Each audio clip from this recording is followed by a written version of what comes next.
Mahendra Dhoni has retired. He knows exactly what he wants to do out there in the middle, and he's won us so many games. He's a legend of the game, we all know that, and he's doing a tremendous job for us, and hopefully he can continue. Obviously a fellow wicketkeeper, he's been an idol of mine growing up, Mr. Cool. Dhoni goes big, how big?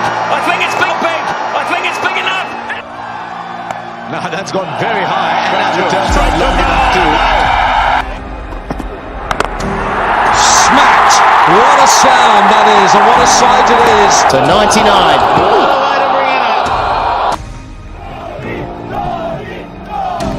It's incredible that someone who came from a place like Ranchi, Kharagpur, and then strode across the world scene like a giant, never seemed to have any trouble adapting to a different level of cricket. That's what differentiates champions from others. I didn't hear of him really for a long time until a producer told me, I've just seen this man bat. He's got long hair. He says he walks like a bull. He bats like he owns the place.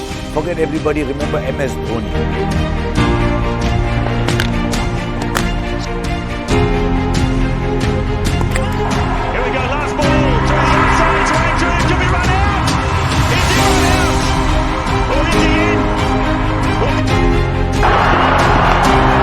In the air, Srishan takes it!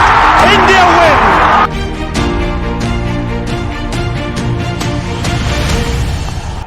Dhoni finishes off in style. A magnificent strike into the crowd. India lift the World Cup. After 28 years, the parties start in the dressing room. And it's an Indian captain who's been absolutely magnificent.